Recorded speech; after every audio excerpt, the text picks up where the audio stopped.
Salam kenal, selamat pagi. Senang sekali saya bisa bertemu dengan teman-teman. Harusnya beberapa waktu lalu, beberapa pekan lalu, tapi di saat yang bersamaan saya tidak bisa dan baru bisa bertemu dengan teman-teman kali ini. Terima kasih untuk kesempatannya, ruang yang diberikan untuk saya. Mungkin saya langsung saja. uh, oh, apakah saya bisa dikasih akses untuk share screen? Sudah bisa, Kak. Oke, baik. Saya eh, semoga sudah muncul ya. Sudah Mas Tiki udah muncul. Oke, baik.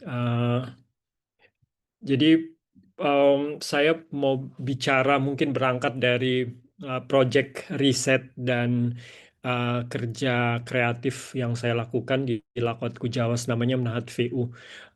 Ini sebenarnya ada satu konsep pangan pesta pesta merayakan. Jadi Menahat VU itu perayaan cara orang-orang Timur merayakan musim makanan. Jadi setiap musim panen, setiap musim pangan itu dirayakan dan proses perayaannya itu yang kemudian saya pakai, saya adopsi sebagai satu satu bentuk bagian dari gerakan kreatif seni dan juga advokasi sebenarnya yang saya lakukan dengan teman-teman.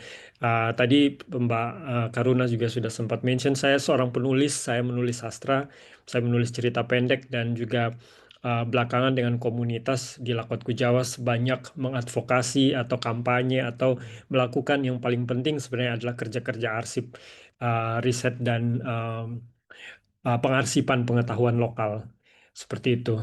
Uh, saya uh, berangkat dari menulis sebenarnya. Jadi uh, saya lulus kuliah sekitar 2010. Saat itu saya menerbitkan buku puisi pertama saya dan kemudian ada keinginan untuk di masa itu untuk pulang kampung sebenarnya, pulang kampung untuk melakukan riset, untuk menulis buku-buku saya dan ternyata pulang kampung itu juga saya bertemu dengan diri saya yang lain. Saya merasa bahwa sebagai anak Timor, sebagai anak NTT, saya jadi generasi yang tercerabut sebenarnya dari pengetahuan-pengetahuan lokal atau tercerabut dari budaya yang melatari tempat saya tinggal karena berbagai faktor. Uh,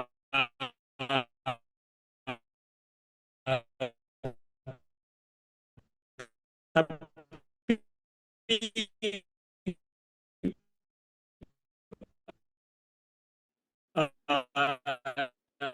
Ini Mas Diki, suaranya nih saya juga kayak agak putus ya. Di aku ingat doang atau gimana? bahwa sahabat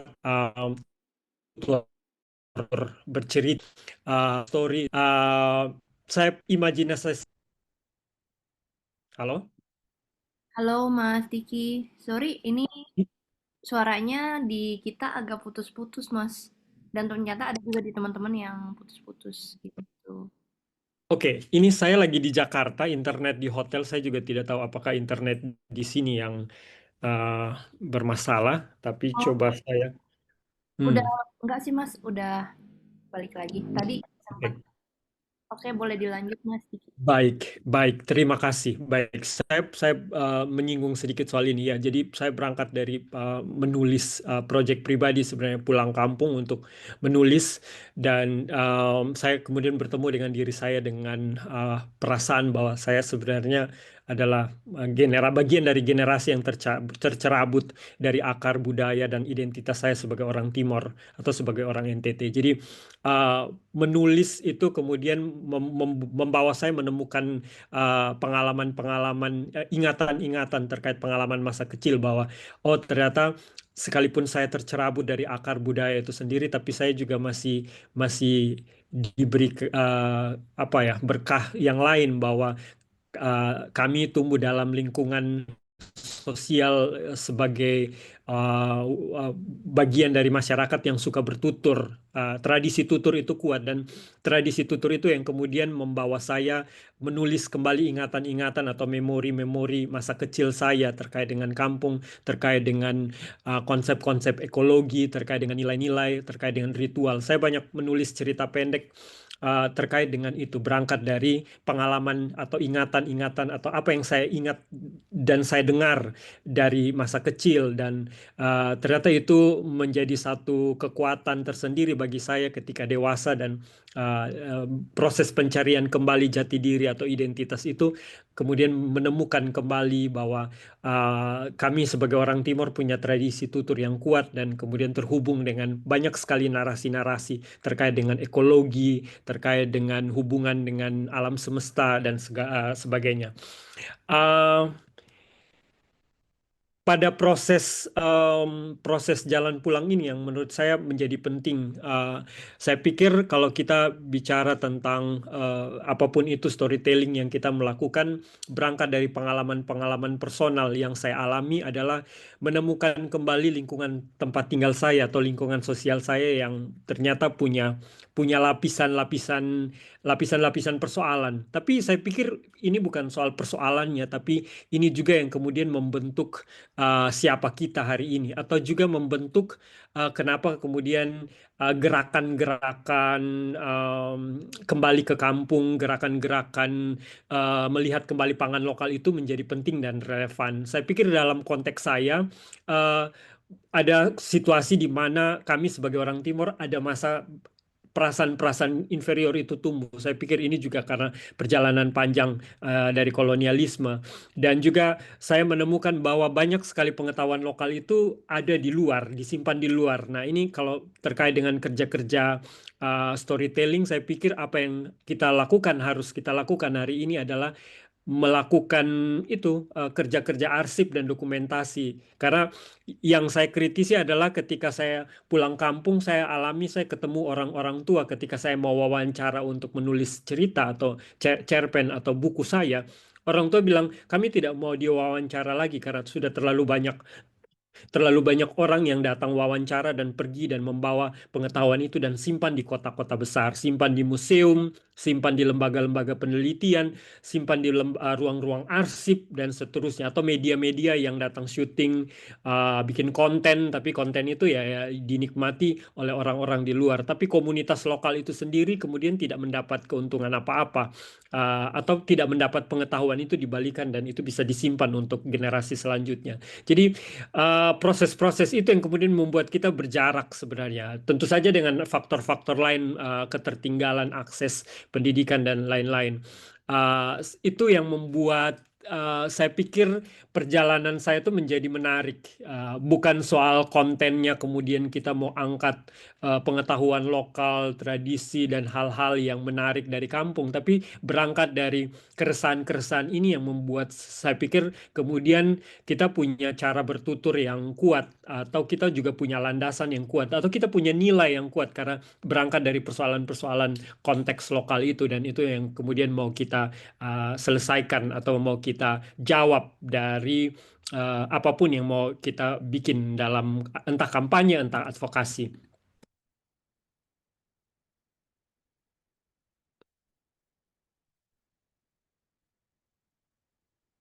Uh, ini juga menarik ya melihat bagaimana saya sebagai orang Timur misalnya terlalu banyak label atau stigma terkait dengan kami sebagai orang Timur, dan itu sangat negatif.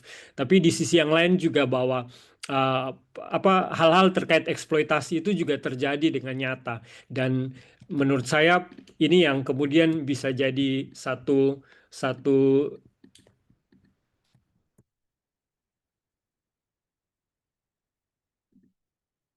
sebentar, internet saya jadi bermasalah lagi nih. Minta maaf ya teman-teman. Eh, Nggak apa-apa, Mas Kiki, take your time. oke. Eh, dan berangkat dari persoalan-persoalan tadi, kemudian ternyata ini juga yang membawa kawan-kawan muda generasi saya atau di bawah saya, teman-teman milenial atau Gen Z, kemudian punya punya upaya sendiri untuk melihat Timor itu atau melihat Molo itu dengan kacamata yang berbeda. Tentu saja ini juga karena barangkali juga karena akses tadi, ada ada akses ke pengetahuan dan pengalaman-pengalaman merantau. Kalau dari saya, pengalaman merantau atau berkomunitas atau ketemu dengan banyak jejaring model-model sosial itu yang ternyata membantu kami, membantu saya untuk melihat kampung halaman yang tadinya di framing atau terlihat begitu negatif, ternyata kita punya punya cara untuk melihat kampung itu dengan sudut pandang yang lain. Dan apa yang saya lakukan misalnya di sini itu menjadi sesuatu yang 180 derajat berbeda, misalnya dari apa dari stigma-stigma atau label-label negatif yang ada terjadi sebelumnya. Orang kemudian juga jadi tahu bahwa oh, Timor itu tidak seburuk yang dilihat selama ini, bahwa misalnya dari perspektif makanan saja teman-teman bisa lihat di sini bahwa isi piring makan orang Timor itu sangat beragam.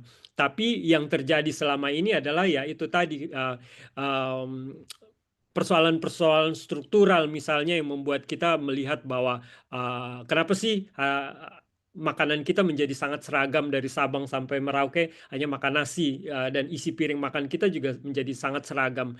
Dan lewat NatVeu ini sebenarnya ini yang coba kami angkat untuk melihat paling tidak dari isi piring makan itu juga bukan saja soal keragaman bahan pangan, tapi ternyata dari sini kemudian kita juga bisa melihat bahwa di balik piring makan ini ada banyak sekali hal-hal menarik dan penting, misalnya terkait dengan tadi konsep NatVeu itu sendiri, orang Timor itu ya perubahan-perubahan yang tadi yang menjadi seragam, ya makanan orang Timor tadinya merespon musim, bahwa apa yang sedang musim bulan ini itu yang dimakan, dan itu akan berbeda dengan bulan depan atau minggu depan dan seterusnya. Dan itu juga menandakan bahwa sebenarnya ini kekuatan yang selama ini luput untuk dilihat. Dan tentu saja dengan pendekatan-pendekatan seni, pendekatan-pendekatan kerja arsip dan kebudayaan, kita bisa bisa menawarkan sesuatu yang lain, cara pandang yang barangkali orang-orang lokal juga selama ini tidak menyadari bahwa itu jadi sesuatu yang penting dan kuat. Seperti itu. Saya mau sedikit sharing soal sistem pangan ya, karena kalau bicara tentang storytelling yang saya kerjakan adalah pangan lokal, saya mau mengajak juga teman-teman untuk melihat juga apa yang sebenarnya terjadi atau apa yang sebenarnya melatari kerja-kerja saya.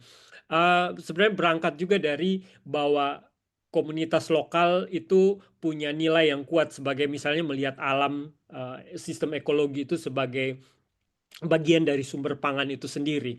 Misalnya hutan, hutan itu bukan dilihat sebagai hutan saja, tapi di situ ada sumber pangan.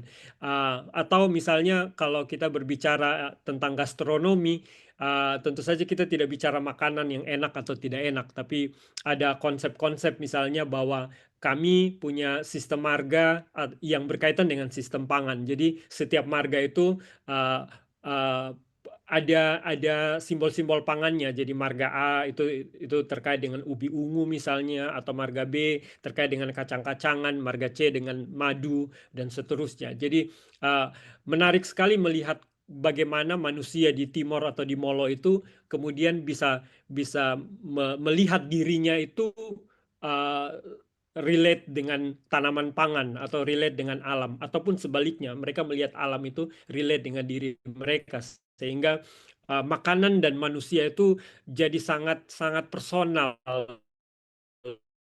dan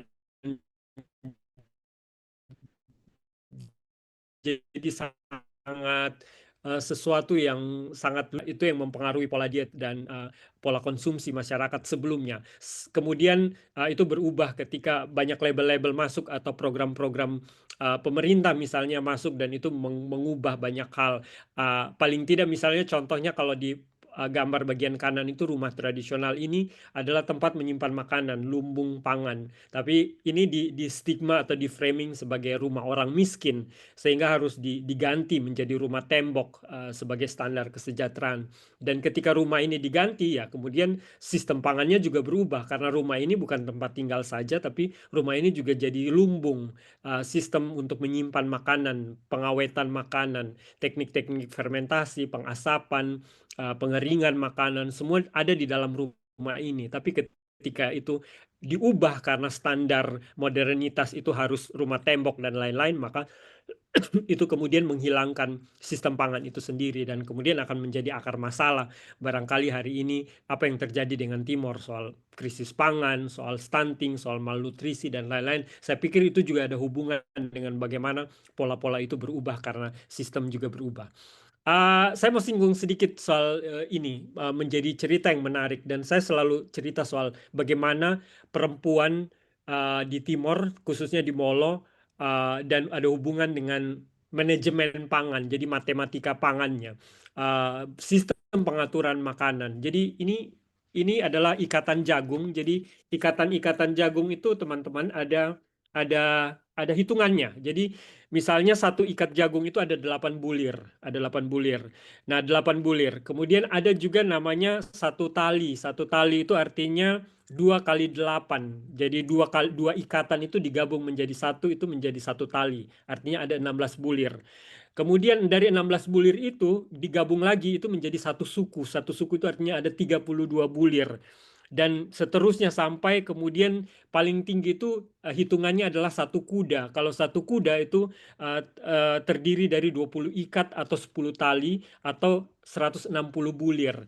Jadi matematika ini yang kemudian dikuasai oleh perempuan di Molo. Jadi mereka yang tahu ketika jagung itu dipanen dan disimpan di lumbung, itu ada berapa ikat, ada berapa suku, ada berapa kuda di dalam lumbung itu. Nah, ketika jagung itu digantung, hanya mama atau perempuan yang paling besar yang punya akses untuk mengambil jagung ini. Nah, ketika ada satu contoh menarik, contoh cerita lucu misalnya, ketika mama lupa untuk menurunkan jagung itu, jadi ceritanya mama ke Kupang misalnya atau ke Jakarta, tapi mama lupa menurunkan jagung itu, maka orang di dalam rumah tidak boleh mengambil jagung itu. Yang mereka lakukan adalah pergi ke tetangga, pinjam jagung tetangga, sampai kemudian kapan mama pulang baru jagungnya diganti. Jadi ini menunjukkan bahwa ketika ada orang lain atau pihak lain yang tidak paham dengan matematika ini atau manajemen pangan ini, kemudian mengambil jagung itu, maka itu akan merusak perhitungan, sistem hitung makanan. Dan itu akan berbahaya karena ini terkait dengan ketahanan pangan, sistem pangan, bagaimana makanan didistribusikan, bagaimana makanan diatur di dalam keluarga. Jadi ini terkesan lucu dan menggelikan, tapi itu juga bisa menjadi refleksi betapa makanan itu diperhatikan dan dihitung dengan sistem matematika yang sangat kompleks dan itu hanya mama-mama yang tahu menghitung terkait dengan itu. Uh, Kemudian saya tertarik juga untuk melihat berangkat dari situ kami punya gerakan namanya Lakotku Jawas itu tahun 2016. Saya bertemu dengan kawan-kawan yang juga sama seperti saya pulang kampung dan kemudian kita mau bikin satu gerakan. Sebenarnya alasan-alasan tadi kenapa sih kita sebagai orang muda tidak punya ruang. Persoalan paling besar saya kira di NTT atau di Timor adalah dalam konteks masyarakat lokal itu ruang-ruang budayanya hampir tidak ada. Beralih fungsi yang tadinya ada ritual-ritual panen, ritual-ritual tanam, ada festival-festival panen atau festival tanam itu hilang. Dan sementara ruang-ruang itu sebenarnya adalah ruang untuk pertukaran pengetahuan sebenarnya.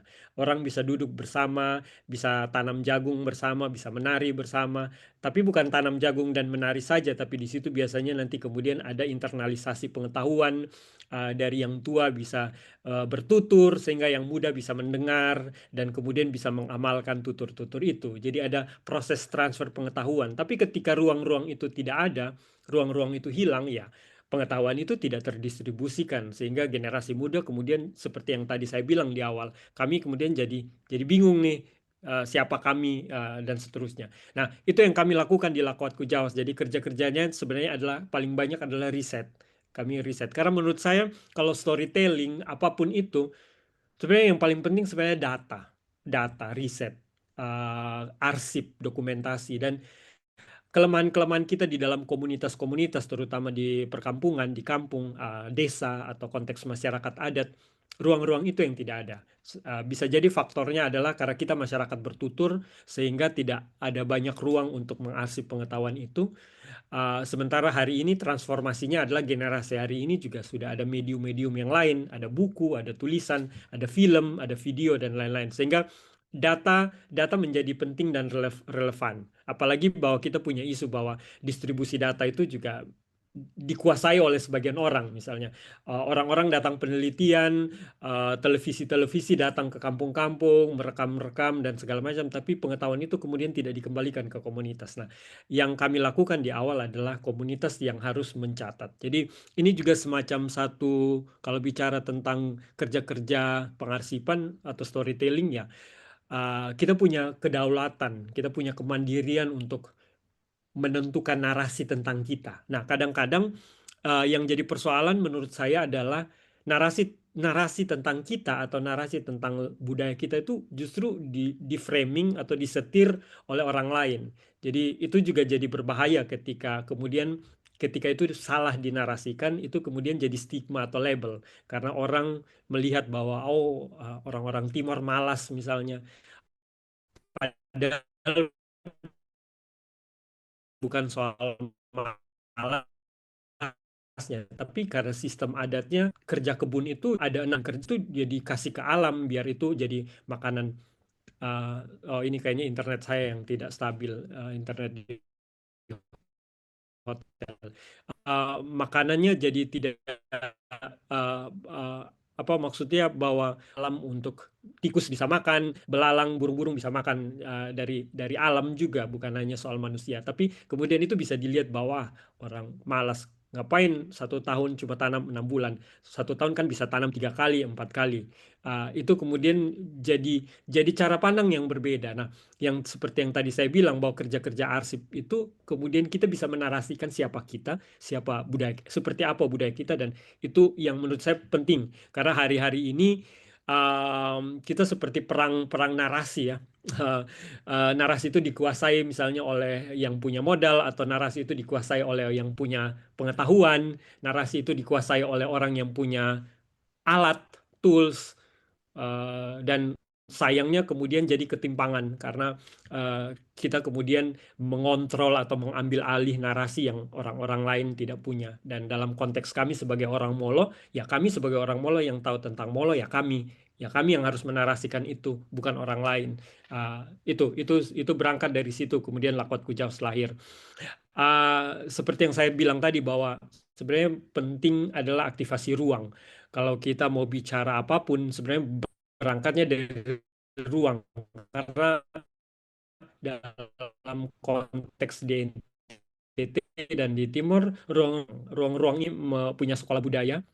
Tadi untuk diseminasi atau distribusi pengetahuan lokal itu dalam bentuk model pendidikan kontekstual.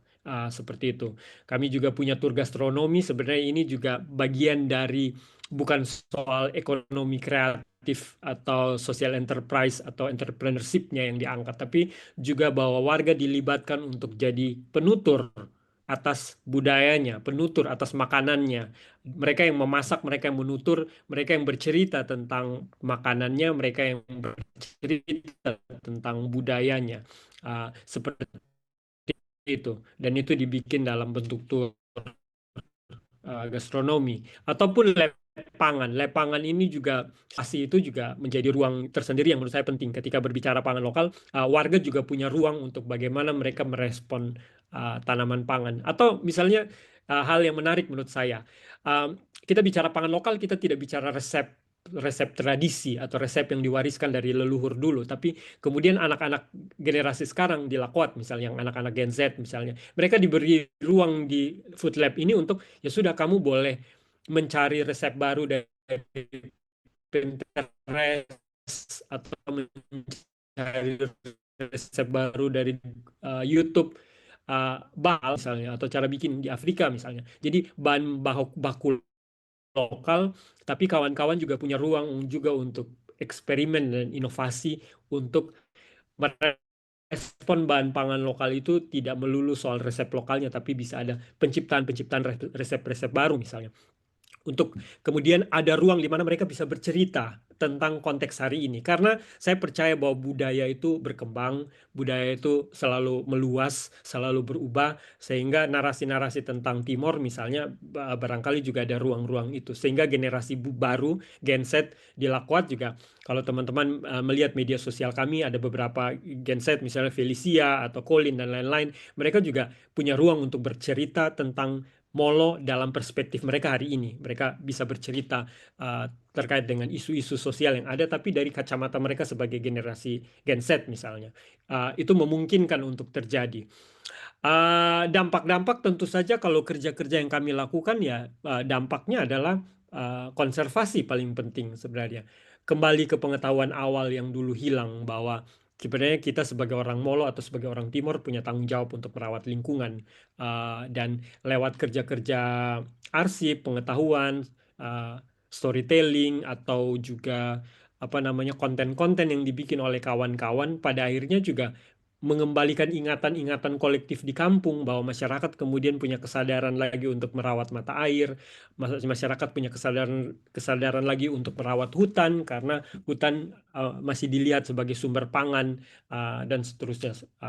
Termasuk juga ada peningkatan ekonomi kreatif karena kami pendekatannya adalah social enterprise, jadi juga ada dampak-dampak ekonomi di sana.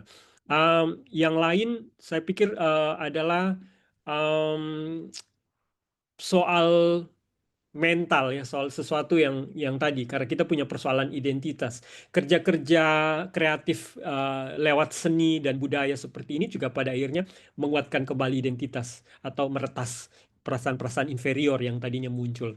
Malu kalau makan makan nasi, malu kalau makan jagung, malu kalau makan ubi-ubi, malu kalau makan kacang-kacang hutan. Tapi dengan program-program seperti ini akhirnya kita mengajak anak-anak atau generasi muda yang tadinya tercerabut itu untuk lebih bangga dan lebih percaya diri karena pendekatannya menjadi sesuatu yang lebih relate dengan konteks kehidupan generasi muda Timor hari ini. Atau juga ada regenerasi aktivis atau jadi pemikir-pemikir. Mereka kemudian menjadi orang yang bukan saja bisa bercerita tentang kampung atau bercerita tentang makanan, tapi mereka bisa melampaui itu. Mereka juga bisa bisa mengangkat isu-isu sosial atau bisa mengangkat isu-isu politik bahkan sejarah budaya. Lapisan-lapisan dari isi piring makan itu bisa dengan kritis dan dengan lugas itu bisa disampaikan dan kemudian menjadi satu generasi baru untuk aktif aktif dan proaktif melihat kembali isu-isu yang ada. Dan yang paling penting sebenarnya adalah mengubah selera atau pola makan atau lidah pelet dari orang-orang di kampung yang tadinya belum kenyang kalau harus makan nasi atau belum kenyang kalau belum makan nasi, tapi kembali lagi dengan melihat kembali isi piring makan itu juga kemudian karena ini dikerjakan secara kolektif itu bisa bisa mengubah cara pandang dan juga mengubah lidah atau mengubah perut apa pola diet seperti itu. Kami pakai pendekatan perpustakaan, literasi itu menjadi satu poin penting karena konteks kami di NTT dan Timor tentu saja punya persoalan kompleks terkait dengan pendidikan sehingga hal yang paling dasar sebenarnya adalah memperkenalkan kawan-kawan dengan keragaman bahan bacaan misalnya. Mereka kemudian juga bisa diajak untuk membaca secara kritis.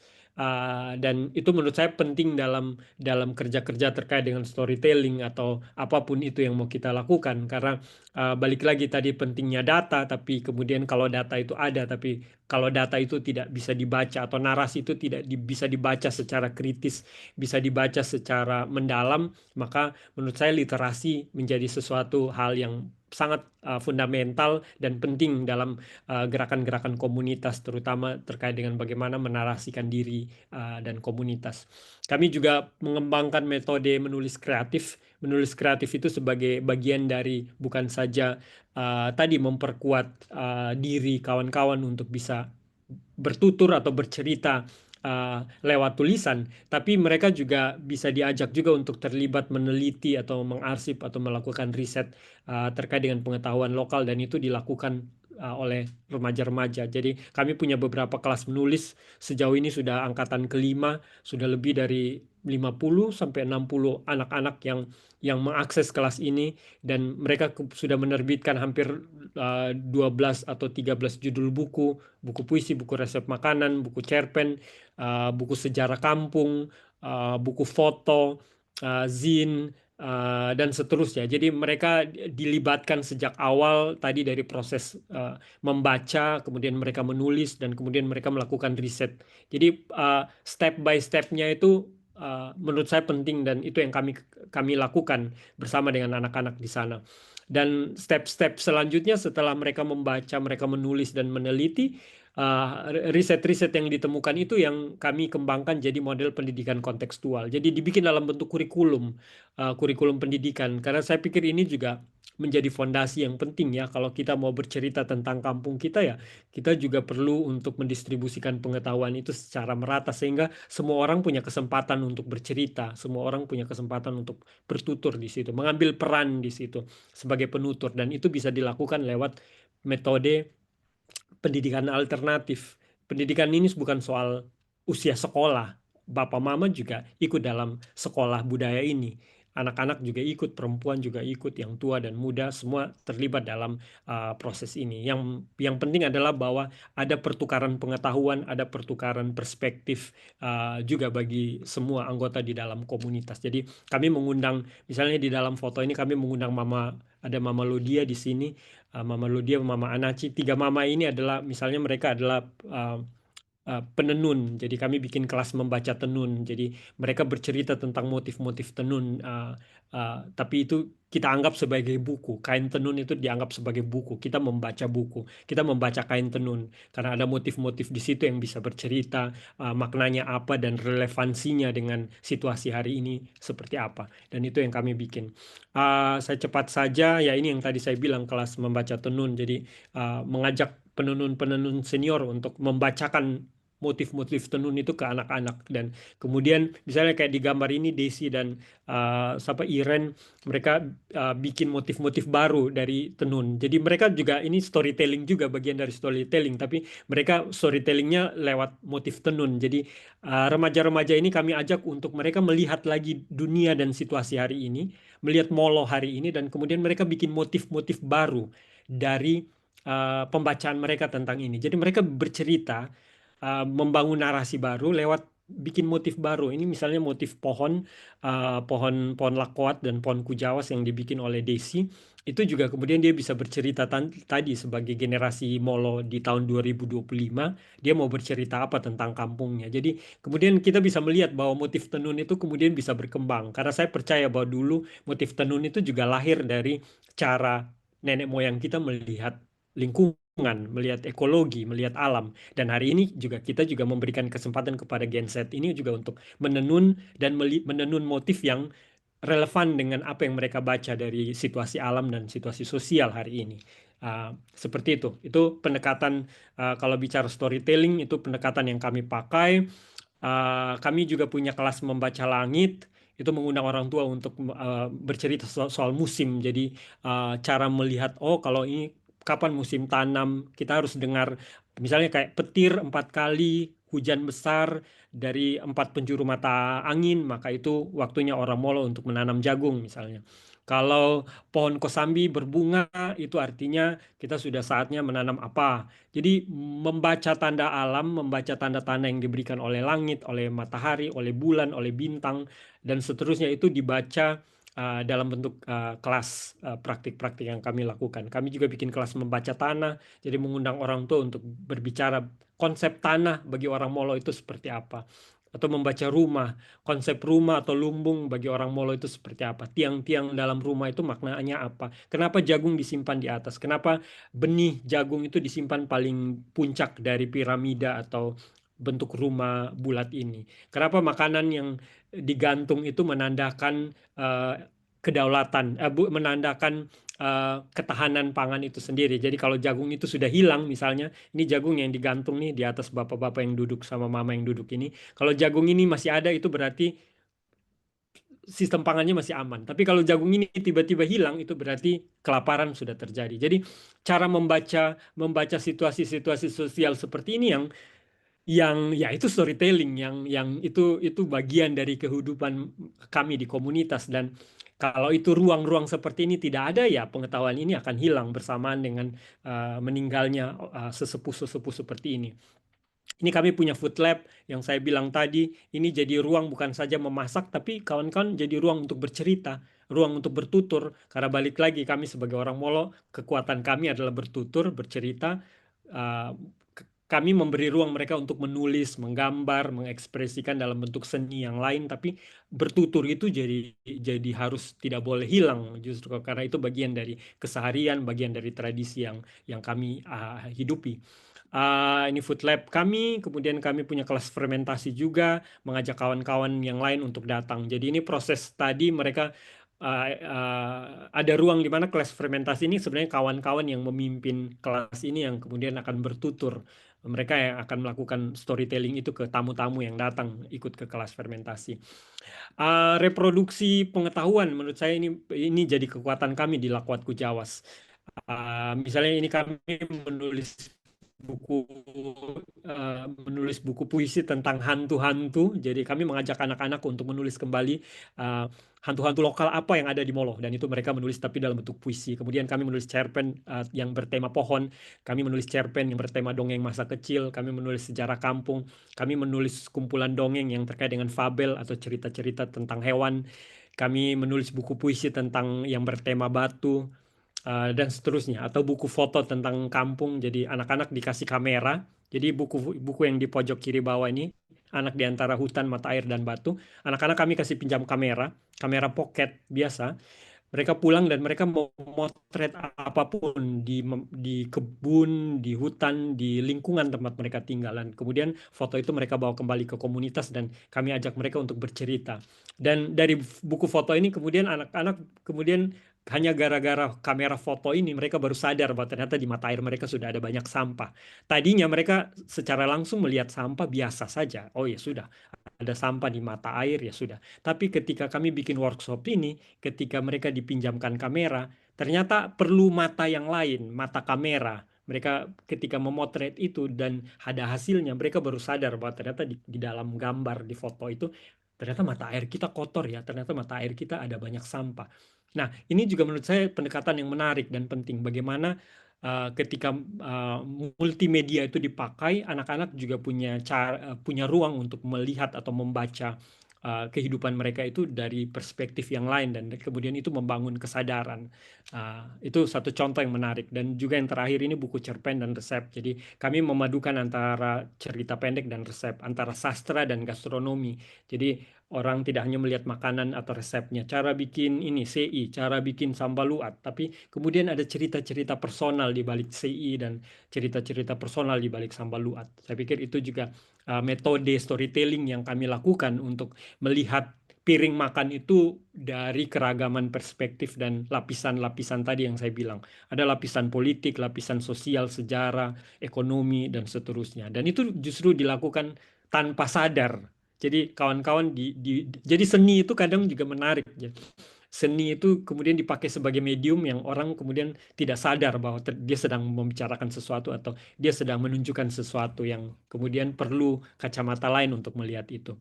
Ini Menat VU, kami balik lagi ke judul di awal tadi. Menat VU itu sebenarnya bagian dari kerja riset dan advokasi yang kami lakukan. Jadi kami bikin tur terkait pangan lokal, warga bercerita tentang makanan mereka, bercerita tentang budaya dan tradisi, tapi sebenarnya bagian dari tur itu adalah kerja arsip. Jadi sebenarnya kawan-kawan bukan saja sedang menjalankan satu model ekonomi kreatif, ekoturism atau apapun itu, tapi sebenarnya yang kami lakukan itu adalah mengajak warga untuk mengarsip, mengarsip dan mengarsip. Jadi setiap setiap Naat VU, resep-resep makanan itu diarsipkan. Setiap Naat VU, cerita-cerita baru yang dimunculkan atau cerita-cerita baru yang ditemukan itu diarsipkan. Jadi pada akhirnya sepanjang tahun ketika kita bikin Naat VU sepanjang tahun, kita bikin tur makanan sepanjang tahun, kita bisa melihat tuh ada resep-resep baru apa yang dibuat, ada cerita-cerita baru apa yang muncul dan seterusnya. Jadi uh, NatVU saya pakai sebagai metode, NatVU saya pakai sebagai teknik untuk bercerita tentang kampung, bercerita tentang identitas. Yang terakhir, residensi seni itu juga bagian dari cara kerja kami, pendekatan kami untuk tadi membangun dan memperkuat narasi itu sendiri. Jadi kami membuka model residensi bagi seniman, peneliti setiap tahun. Kami juga bikin model festival juga sebagai distribusi pengetahuan. Jadi tadi pengetahuan-pengetahuan yang sudah kita kumpulkan di komunitas, biasa setiap tahun tuh kami bikin di bulan Agustus. Jadi di bulan Agustus satu bulan full, semua pengetahuan yang kami kumpulkan dari warga sepanjang satu tahun, pengetahuan itu dikembalikan ke warga, kembalikan ke komunitas. Jadi dalam bentuk festival. Jadi mereka bisa datang merayakan dan bisa datang melihat kembali. Oh iya, dulu saya pernah sharing pengetahuan saya soal resep ini dan ternyata itu sudah dicatat oleh teman-teman di Lakotku Jawas dan resep itu dipamerkan. Jadi bisa dilihat oleh warga yang lain. Jadi ruangan seperti festival ini yang memungkinkan kemudian tutur-tutur narasi itu bisa direproduksi, bisa diduplikasi, bisa di-sharing, dibagi satu dengan yang lain. Dan yang terakhir ya advokasi. Advokasi itu juga pada akhirnya kerja-kerja yang kita lakukan, storytelling itu juga membawa semangat advokasi itu sendiri, penguatan komunitas, apa namanya, sekarang ini juga kami lagi advokasi juga untuk MBG misalnya, bagaimana resep-resep lokal yang dikerjakan oleh kawan-kawan ini ya bisa diserap, diadaptasikan juga oleh MBG misalnya, supaya pakai menu-menu lokal. Jadi kita bukan MBG-nya pakai sosis dan eh, roti lapis dan lain-lain, tapi justru MBG-nya merespon potensi pangan lokal yang ada. Dan advokasi untuk orang muda sebenarnya adalah yang paling penting menurut saya adalah kerja arsip. Please, kerja arsip, kerja dokumentasi itu menjadi sesuatu yang penting dan kadang itu yang dilupakan. Dan advokasi yang lain sebenarnya dari kerja-kerja yang kami lakukan seperti ini adalah membangun solidaritas dan support system. Karena orang muda itu sebenarnya sangat rentan dalam konteks kami di Timur karena sering tidak didengarkan, sering menjadi pihak-pihak, bahkan pihak yang ada di paling belakang di depan untuk berbicara. Yang terakhir sebenarnya saya juga pengen mau kasih tahu ini juga ke kawan-kawan bagaimana misalnya ini kalau dari perspektif kami di komunitas ya sering ya eh, apa namanya tidak mempertimbangkan dari sisi komunitas. Jangan sampai misalnya kayak kehadiran Nites ternyata itu bisa jadi itu satu kekerasan baru atau itu bisa jadi suatu persoalan baru yang kita akan wariskan ke komunitas itu sendiri. Jadi bisa jadi justru uh, kemauan atau keinginan untuk berubah itu justru harusnya datang dari komunitas itu, bukan datang dari pihak luar. Atau misalnya menghindari klaim yang bias misalnya, karena sering-sering juga apa namanya kita kemudian dalam kampanye misalnya menggunakan sesuatu yang bombastis atau sesuatu yang bias atau sesuatu yang tidak wajar hanya untuk membuat narasi itu seolah-olah menarik atau menjadi membuat narasi itu seolah-olah penting atau barangkali juga narasi itu adalah mewakili sesuatu padahal sebenarnya ya itu juga tokenisme misalnya atau ternyata itu manipulasi yang kita lakukan atas satu komunitas atau atas satu pihak yang lain. Saya pikir itu saja dulu pemantik saja dan mungkin saya kembalikan ke teman-teman dan kita mungkin bisa diskusi lebih lanjut atau bisa elaborasi lebih lanjut. Barangkali itu saja. Mohon maaf kalau saya bicara terlalu cepat dan mohon maaf juga kalau tadi internetnya putus-putus. Terima kasih. Saya kembali ke Kak Karuna. Oke, baik. Terima kasih atas presentasinya, Mas Diki. Keren banget nih, luar biasa. Banyak banget juga insight yang kita dapat nih dari paparan pada pagi hari ini. Oke, tepuk tangan dulu dong mungkin buat Mas Diki ya. Aku juga Terima deh kasih, akan. terima kasih. Oke, sip sip. Nah, Mas Diki, ini kan udah masuk sesi Q&A ya Mas Diki ya. Dan di sini udah cukup banyak nih pertanyaan dari teman-teman yang kayaknya cukup apa ya, substansial juga ya. Ada yang bahas tentang MBG yang kebetulan relate sama paparannya Mas Tiki tadi. Boleh langsung aku bacain aja ya, Mas Tiki ya.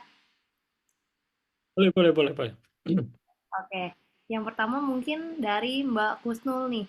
Antisipasi seperti apa yang dilakukan orang Molo agar MBG tidak menjadi penyeragaman pangan? Hmm. Silakan jawab Mas Tiki.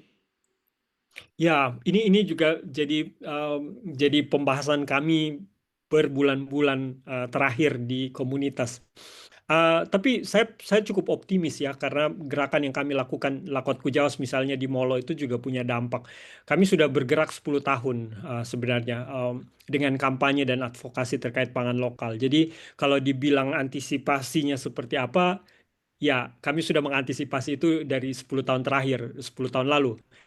Dalam artian antisipasinya adalah sebenarnya persoalannya kan tadi kita punya persoalan besar secara sistem bahwa makanan kita diseragamkan. Bukan MBG saja yang menyeragamkan hari ini, tapi proses penyeragaman makanan sudah terjadi dari tahun 70-an dari zaman Soeharto. Kami tidak punya sawah, kami di Molo tidak ada sawah, tapi kami harus makan nasi. Kenapa kami harus makan nasi? Sementara kami punya ubi, punya pisang, punya plantain, punya jagung dan lain-lain, punya sorghum dan lain-lain. Jadi sebenarnya proses antisipasinya sudah terjadi sejak lama dan ya antisipasinya adalah kerja-kerja yang saya barusan bilang tadi itu kerja arsip, kerja dokumentasi bersama dengan anak-anak, bikin workshop dengan anak-anak, pakai multimedia, pakai pendekatan seni, itu bagian dari antisipasi. Sehingga yang terjadi adalah kesadaran atau pemikiran kritis. Kenapa ya? Kenapa kita harus kenyang baru dibilang kenyang karena makan nasi? Kenapa kita tidak kenyang karena makan ubi, pisang,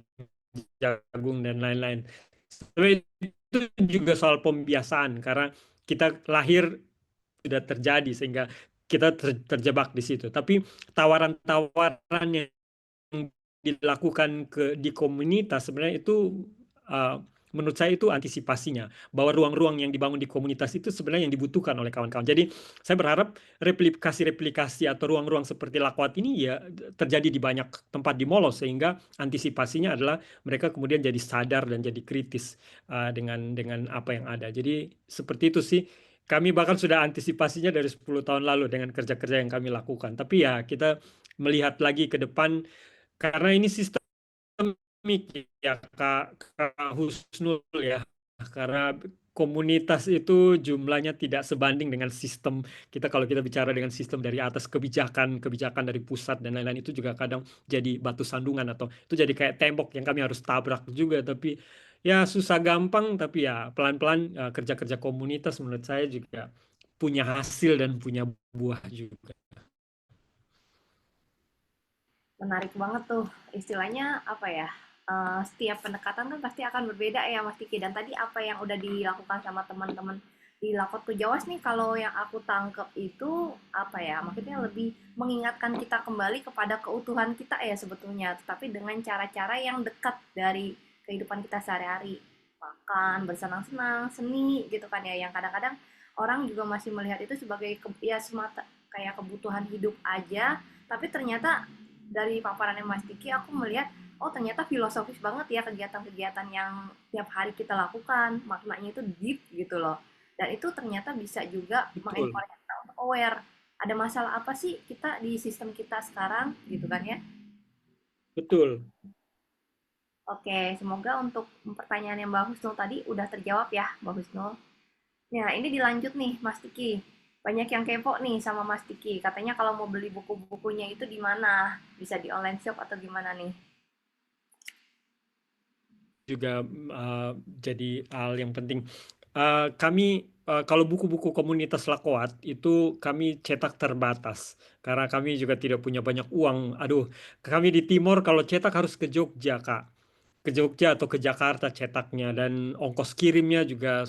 Jadi produksi buku sebenarnya susah-susah gampang dan berat juga karena ongkos produksinya jadi mahal. Tapi yang sejauh yang kami lakukan adalah kami biasa bikin sistem pre-order. Jadi dalam bentuk pre-order, jadi orang memesan dulu baru setelah terkumpul sekian baru kami cetak dan nanti kami distribusikan. Ada sebagian yang kami jual di komunitas yang masih ada stoknya. Sebagian kami tidak jual karena sebenarnya buku-buku yang kami produksi poin utamanya sebenarnya bukan untuk jual belinya atau dijual atau dipublikasikan keluar, tapi sebenarnya poin utamanya adalah dipakai dalam konsumsi untuk di lingkungan komunitas dulu, lingkungan Molo. Karena itu tujuan awalnya di situ sebenarnya. Tujuannya awalnya adalah bagaimana generasi muda di Molo punya akses ke pengetahuan lokalnya sendiri karena kurikulum tidak memberi ruang buat itu, karena sistem tidak memberi ruang buat itu, maka komunitas kita secara adil, secara partisipatif membangun ruang itu supaya generasi muda sekarang atau orang tua yang lain, komunitas semua yang di Molo bisa mengakses itu. Jadi kami biasanya cetak buku kami bagi ke perpustakaan-perpustakaan sekolah yang ada di Molo. Sebagian kecil yang kami jual, tapi intinya sebenarnya adalah dipakai oleh komunitas di Molo. Karena tadi berangkat tadi, saya sedih. Eh, tahun 2010 ketika saya mau riset, saya mau cari sejarah tentang Timor, saya harus pergi ke perpustakaan Leiden di Belanda karena perpustakaan Leiden di Belanda yang menyimpan semua arsip-arsip tentang itu. Dan saya ingat waktu itu ketika saya kontak via email dan mau mengakses satu informasi dan dari Leiden bilang saya harus bayar sekian euro untuk mengakses foto-foto atau mengakses itu. Saya kemudian jadi sedih, kenapa? Itu pengetahuan saya, itu pengetahuan dari nenek moyang saya, tapi itu kalian simpan. Tapi kenapa saya sebagai generasi pemilik pengetahuan itu tidak punya akses untuk mendapat itu? Atau saya harus bayar? Tapi kesedihan itu yang kemudian membuat kami semangat untuk bikin kerja arsip sendiri. Sehingga ya sudah, orang mau belajar tentang Molo ya ada di Molo, tidak perlu jauh-jauh sampai ke Belanda misalnya. Seperti itu. Aku agak ikutan sedih jadinya ya Kak Diki ya, kayak merasakan juga sih keterbatasan yang dihadapi oleh teman-teman di Timor gitu. Kalau untuk bukunya sendiri Mas, tapi karena tadi kan cukup terbatas ya, Ya. apakah peserta yang mungkin ada di sini nih gitu, tetap punya kesempatan untuk bisa mengakses mungkin secara soft file atau gimana? Mungkin bisa. Oh, oh, kalau buku-buku secara soft file kami biasa kalau akses untuk kebutuhan riset dan lain-lain biasa kami kasih akses untuk kebutuhan itu. Memang masih sangat sangat sangat kami batasi, minta maaf untuk itu. Atau ya kalau teman-teman mau baca ya datang ke Molo dan kami punya perpustakaan yang terbuka 24 jam, terbuka setiap hari. Kawan-kawan bisa datang membaca dan mengakses semua arsip-arsip yang kami punya. Tapi untuk diperjualbelikan memang agak terbatas. Kalau buku pribadi saya yang tadi, beberapa buku yang diterbitkan Grasindo itu sebenarnya masih bisa dicari di Gramedia atau di toko-toko buku, terutama yang toko buku online itu juga masih ada menjual beberapa judul-judul buku cerpen yang saya tulis. Ada 3 yang diterbitkan oleh Grasindo. Oke, semoga untuk Mbak Agnes dan Mbak Nada pertanyaannya terjawab ya. Dan berarti ini juga kode nih untuk Mbak Agnes dan Mbak Nada untuk datang langsung ke Molo, ke Lapot Kojawas gitu. Atau mungkin aku juga inget deh Mas Tiki. Hari ini Mas Tiki juga kebetulan ke Jakarta untuk jadi moderator acara ya. Iya, Tuh, betul. Saya lagi di gimana tuh Jakarta cara sebentar. Ya, kalian benar. mau ikut gitu kan? Teman-teman yang ada di Jakarta sebentar jam 3 di Museum Nasional Indonesia ada acara Pekan Pangan Nasional, ada pemutaran film tentang masyarakat adat Boti di Timor, terkait masyarakat adat dan sistem pangan, ada film dokumenter yang diputar di sana dan saya hadir untuk jadi moderator dengan Bang Dandi Laksono dan sebagai pembuat film dan juga ada satu budayawan dari Kupang. Jadi teman-teman yang di Jakarta, ayo kita ketemu sebentar di Museum Nasional.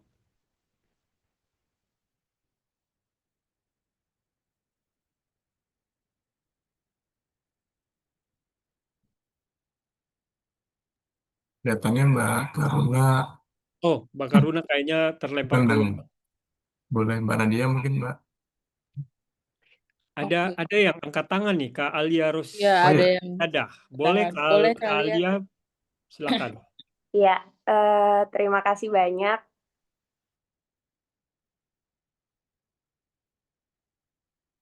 Kak, mic-nya Kak. Oke. Oke, ya makasih banyak Kak Diki dan teman-teman semua. Aku Agustus tahun lalu tuh melakukan solo road trip di Timor gitu dan sempat mampir juga ke Molo ikut Nahat VU. Itu salah satu pengalaman makan terbaik sih memang menurutku gitu ya. Dan memang aku baca juga bukunya, luar biasa banget. Seneng banget gitu baca buku ini. Harus banget diperbanyak sih, karena banyak yang mau pinjem, tapi aku nggak mau kasih, nggak mau kasih lepas gitu. Kalau mau baca ya udah baca di sini aja, karena susah lagi belinya. Terus memang luar biasa banget ya Kak Diki dan kawan-kawan di Lakuatku Jawas tuh. Aku ngelihat bisa membangun narasi-narasi yang benar-benar holistik gitu. Dan sampai sekarang aku masih penasaran aja gimana gitu. Uh, Kak Diki bisa merawat kesabaran untuk meriset dan merajut semuanya dari pangan, tenun, hutan, terus sampai hantu-hantu gitu. Bahkan gimana cara merawat kesabarannya, karena itu pasti perjalanan yang panjang sekali dan bisa jadi satu narasi yang detailnya menurut saya luar biasa indah lah gitu. Terus pertanyaan kedua buat Kak Diki juga, gimana caranya mengencourage dari anak-anak sampai orang tua, sampai pada akhirnya mereka semangat gitu untuk mengarsipkan dan menarasikan kebudayaan dan kekayaan alamnya sebagai identitas diri gitu. Karena kadang kan orang ngerasa malu gitu, terlihat budaya banget, terlihat mungkin kurang ketinggalan zaman kayak gitu. Gimana caranya Kak Diki bisa mengencourage mereka gitu? Hmm, hmm. Itu sih pertanyaanku. Terima kasih. Terima kasih Kak Alia. Tahun lalu ya betul, tahun lalu kita 17 Agustusan di Molo rame-rame. Betul. Terima kasih sudah datang waktu itu. Saya menjawab ya soal tadi dua pertanyaan soal bagaimana cara merawat kesabaran dan encourage teman-teman di komunitas orang tua, orang muda, anak-anak untuk terlibat dalam kerja-kerja seperti ini. Yang pertama, merawat kesabaran ya. Ya, saya beruntung juga dulu saya kuliah psikologi.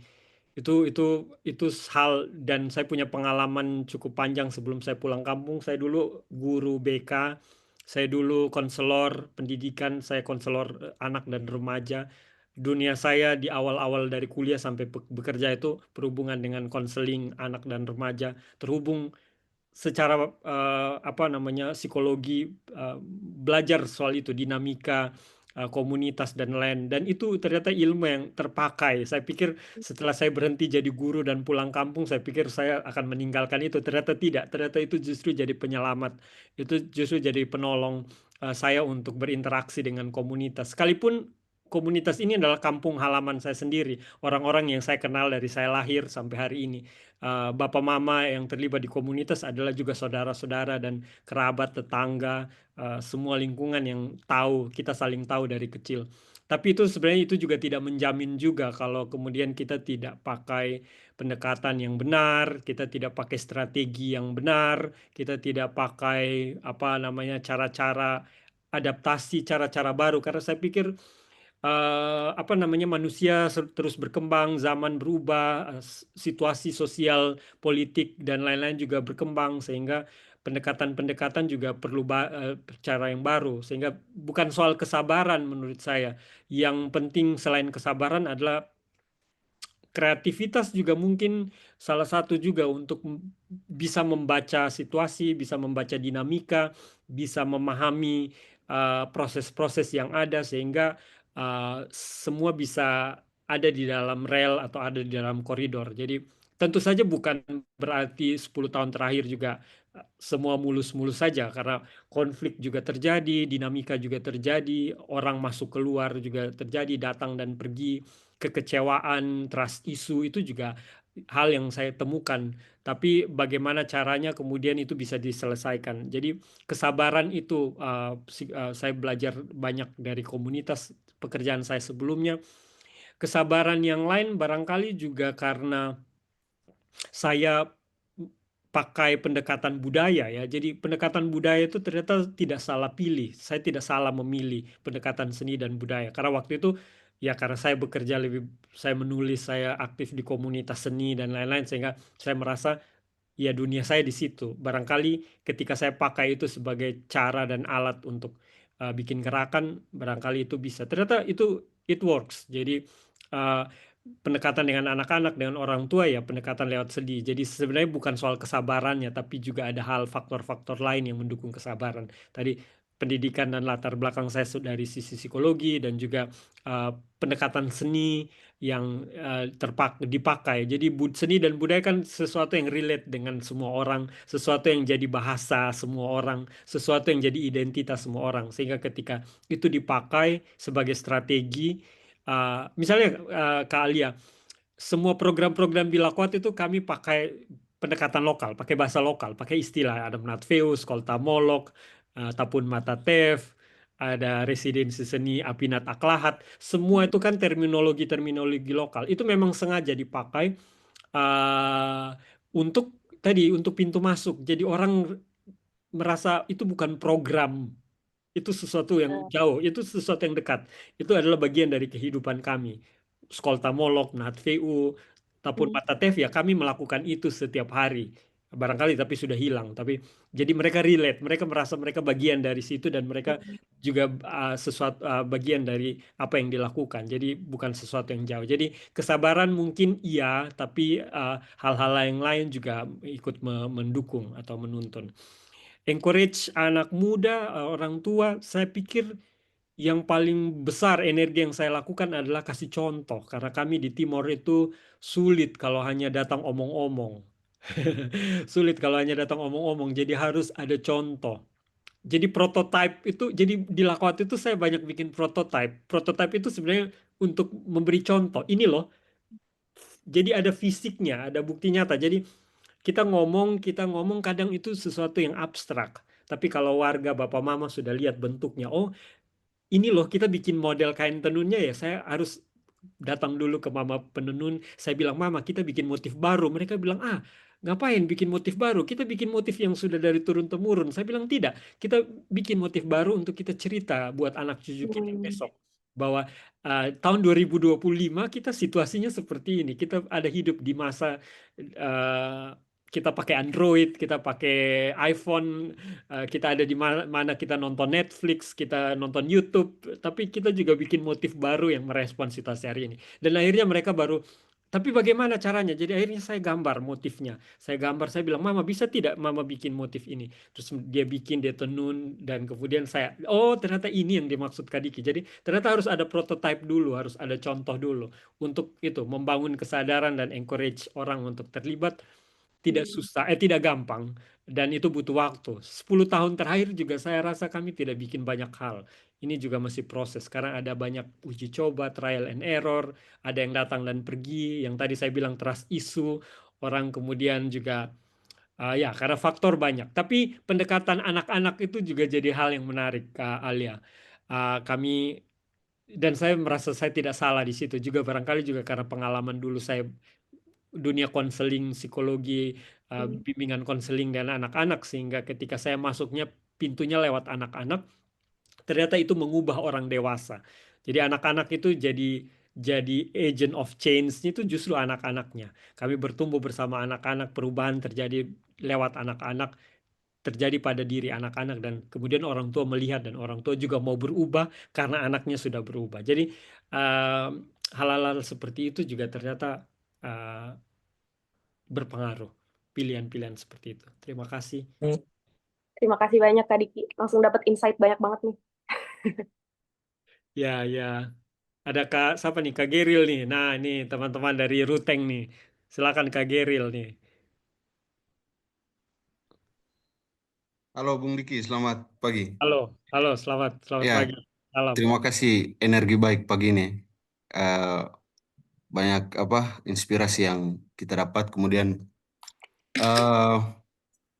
saya kebetulan mengikuti Air Storyteller yang sekarang ini kita bisa bertemu, dan ide secara pribadi bahwa Bang Diki sendiri tahu bahwa Flores juga sebagai 2017 ditetapkan sebagai Pulau Geotermal, dan itu saya akhirnya terganggu dengan pikiran saya terganggu dengan ucapan Bang Diki bahwa ya kalau kenapa harus menunggu makan nasi baru dikatakan kenyang gitu kan. Nah, akhirnya saya juga berpikir kenapa harus geotermal untuk menghadirkan energi listrik begitu. Jadi akhirnya inisiatif itu untuk saya bahwa ingin mengangkat soal isu perempuan, dan kebetulan Kak Diki sangat dekat dengan kalau menyebut kata Molo bahwa berarti dekat dengan Mama Aleta. Mama Ya, Aleta di Molo yang dulu berjuang untuk lawan tambang. mempertahankan wilayahnya untuk bertahan dari tambang ya.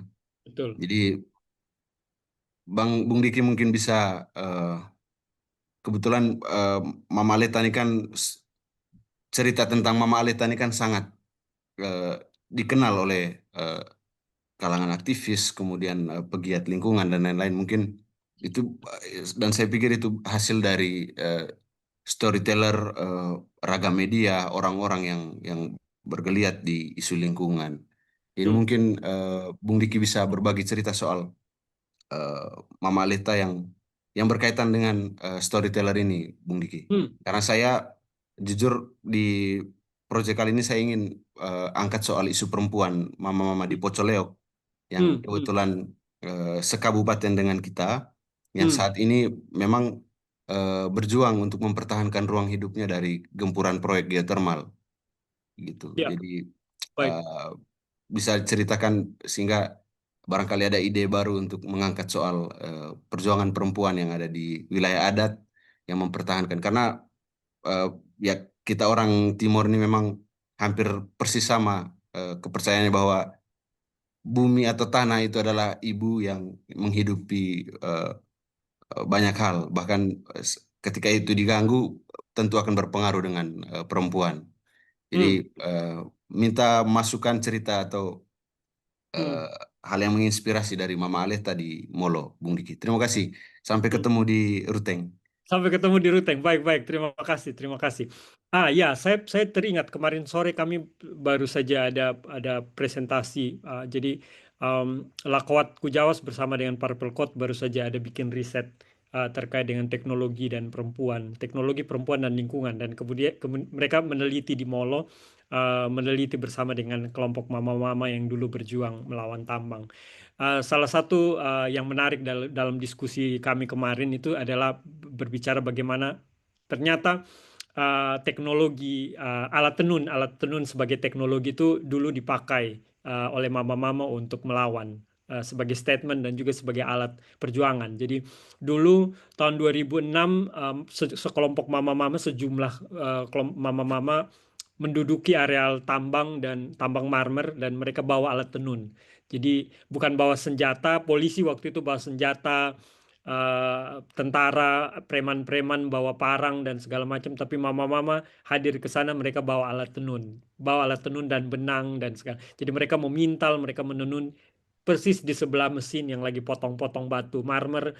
Mereka menenun di atas batu-batu itu, sementara produksi terus berjalan, mesin-mesin terus berputar. Dan itu jadi statement, itu jadi satu alat perjuangan. Jadi itu, dan kemudian kita juga bisa membaca itu bahwa alat tenun bukan saja alat untuk produksi pakaian, tapi alat tenun itu sebenarnya adalah alat bercerita. Jadi mama-mama bercerita kan lewat tenun. Jadi kain tenun seperti yang tadi saya bilang, kain tenun itu kan kalau kita buka lembaran tenun, motif-motifnya itu terutama di Molo itu bercerita tentang ekologi.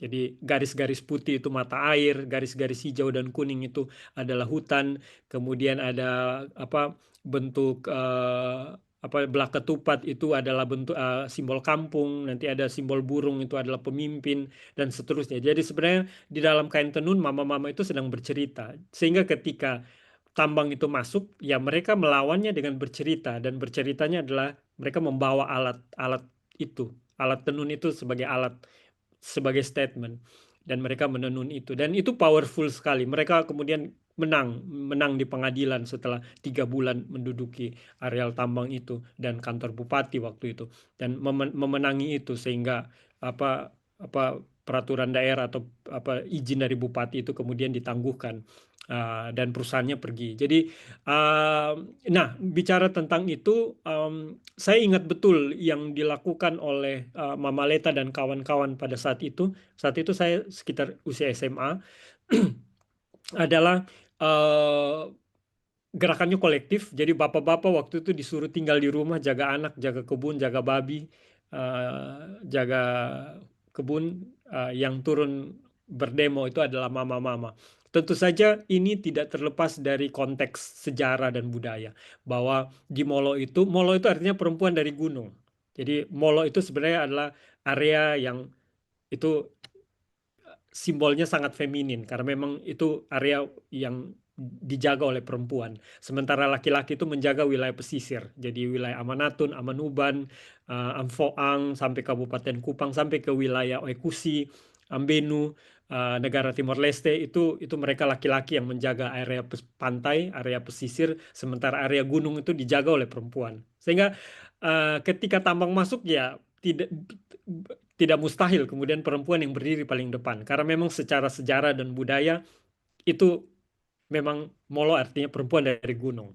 Orang-orang gunung adalah perempuan yang menjaga area itu. Dan itu otomatis terbangun. Dan hal-hal yang lain juga sebenarnya secara tradisi juga apa simbol-simbol alam itu sangat feminin, sangat dekat dengan perempuan, sangat dekat. Misalnya kami punya istilah Feotnai. Feotnai itu perempuan besar, perempuan agung, dan itu dia dilambangkan kadang juga muncul dalam bentuk lebah, ratu lebah itu dianggap sebagai Feotnai dan seterusnya. Nah, Mama Aleta dan kawan-kawan pada saat itu juga menurut saya memakai narasi budaya itu, sejarah, identitas sebagai Molo sebagai perempuan dari gunung atau perempuan yang menjaga gunung, menjaga alam. Jadi mereka kemudian hadir di situ dan itu kuat dan itu tidak ada yang meragukan itu dan tidak ada yang membantah itu. Itu selesai. Kenapa kemudian bapak-bapak tinggal di rumah ya? Ya memang karena memang itu harus mama-mama yang berdiri di depan. Karena ini bicara tentang mama-mama sebagai penjaga gunung, sebagai penjaga hutan. Jadi itu selesai. Tapi hal yang lain yang memperkuat saya waktu itu tentu saja kalau Mama Leta secara personal yang kuat pada saat itu karena dia adalah keturunan eh, bangsawan. Jadi secara politik dia punya power, dia punya suara, dia punya kemampuan itu. Karena dalam struktur sosial dia datang dari kalangan itu. Jadi kalangan Amaf, Usif dan lain-lain. Jadi mereka adalah pihak-pihak bangsawan yang memang punya power itu dan saya pikir itu juga yang dipakai dengan baik sehingga kemudian dia muncul sebagai tokoh politik. Tapi yang mama-mama yang lain juga menurut saya tidak kalah penting. Tapi sayangnya memang selama ini figurnya yang muncul hanya satu sosok. Tapi saya juga mau bilang bahwa dalam gerakan-gerakan itu waktu itu mama-mama banyak sekali ratusan dan kami di Lakuat juga sering mengangkat profil-profil mama-mama yang lain. Mama-mama yang barangkali selama ini tidak ada dalam media, tidak menjadi spotlight, tidak masuk dalam itu. Dan yang saya mau bilang ke Kak Geril adalah itu. Barangkali narasi-narasi yang di Manggarai juga seperti itu, bahwa perempuan punya narasi yang kuat itu. Sehingga secara budaya, politik, dia memang harus ada di lini paling depan untuk melawan. Barangkali itu perlu kita cari dan periksa ulang. Seperti itu. Tapi hari ini juga saya juga mengkritisi apa yang dilakukan misalnya oleh pendekatan-pendekatan sebelumnya bahwa jangan-jangan kita kalau figur satu orang itu juga bisa berbahaya. Ah, Apalagi sebelumnya pendekatannya prosesnya adalah kolektif. Tapi kemudian yang muncul misalnya di media hanya satu orang itu juga bisa jadi berbahaya. Sehingga perpecahan kemudian terjadi juga hari ini misalnya apa trust isu orang kemudian juga tidak mau ikut berjuang karena ya ngapain saya berjuang kalau nanti yang muncul hanya satu-satu itu saja. Jadi saya pikir ini kita juga harus secara dewasa belajar tentang itu supaya jangan terulang lagi bahwa ke depan strategi kita masih tetap sama tapi kita harus ingat juga bahwa ini gerakan kolektif semua harus muncul di depan. Tidak bisa hanya satu orang saja yang penokohan-penokohan itu juga kadang bisa berbahaya kalau itu terlalu berlebihan. Jadi kita juga harus melihat representasi-representasi yang lain. Ya, persis Bang Diki. Terima kasih banyak. Saya juga menghindari penokohan-penokohan karena perjuangan beberapa tahun terakhir ini kan cukup menjenuhkan bagi warga Ya, sendiri. Dan ya, saya mungkin lebih mengangkat pada umumnya perempuan, kisah perempuan yang berjuang. Makasih Bung itu. Diki. Sampai ketemu. Sampai ketemu di Ruteng. Karuna, silakan.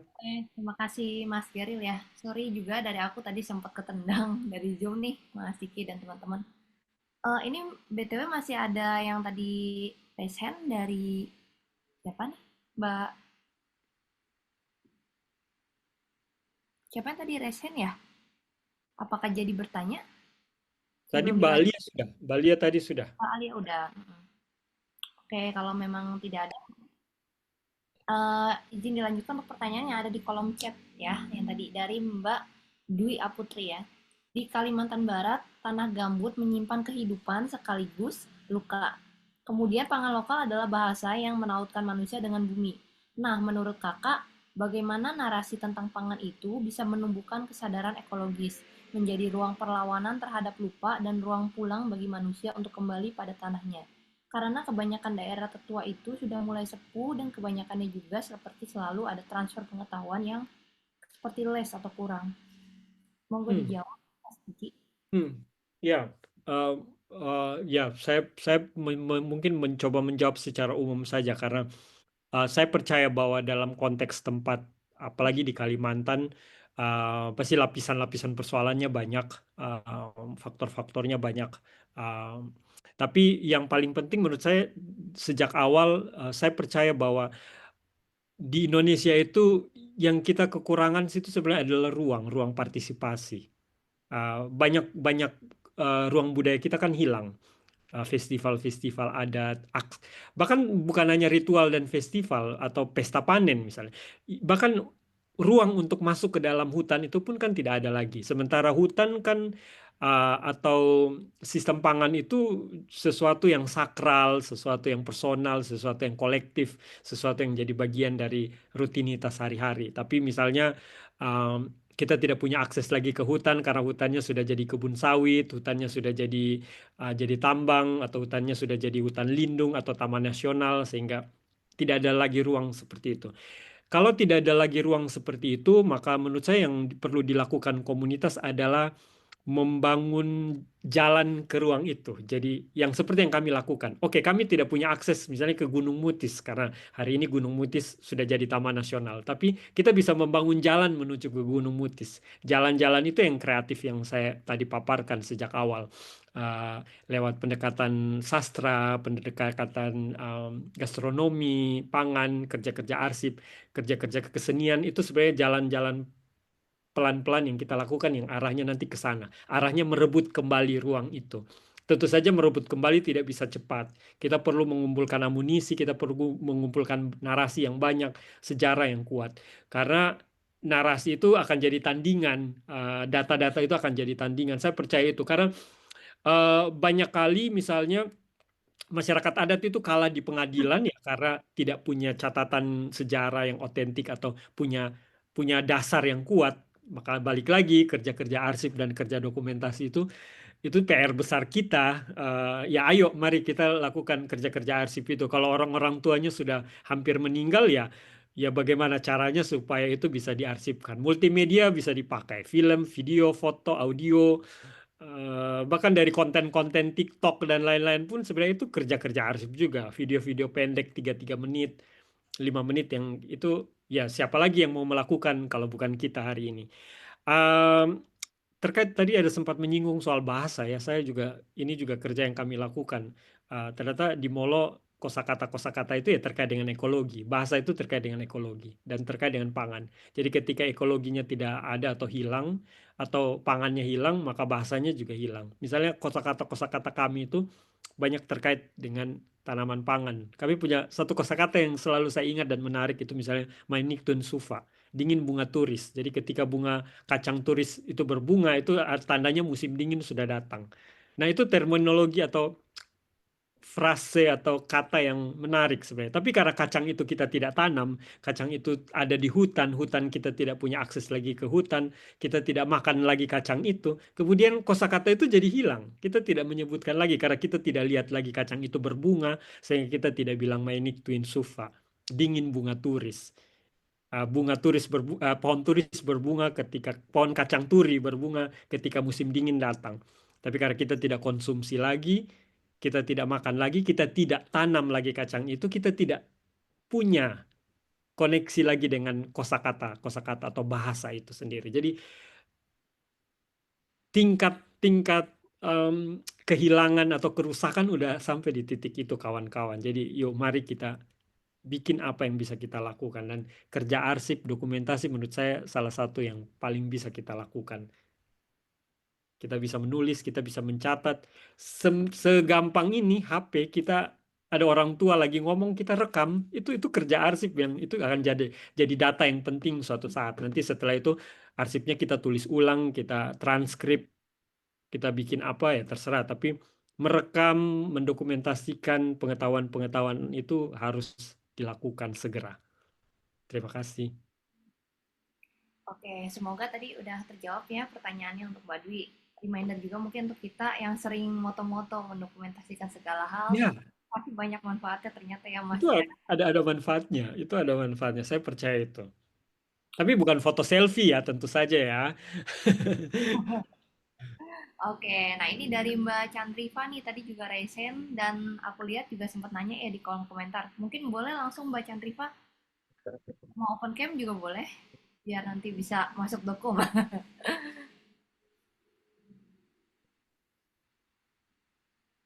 Halo Kak Chandriva. Kak Chandriva, apakah jadi tanya langsung atau mau dibacakan aja pertanyaannya? Halo Kak, terdengar? Aman? Terdengar aman. Oh iya, tadi pertanyaan saya soal advokasi di ini ya, di ruang masyarakatnya terutama yang bapak-bapak, ibu-ibunya nih Ki.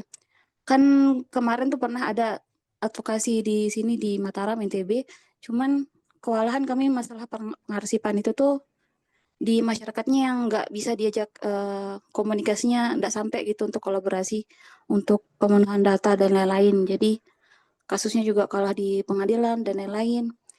Yang saya tanyakan, bagaimana mungkin pengalaman kawan-kawan soal pendekatan di masyarakat, apa aja yang perlu saya evaluasi atau perhatikan, terutama dalam hal membangun literasi dan kerjasama kolektif gitu untuk pengumpulan data dan advokasi di daerah.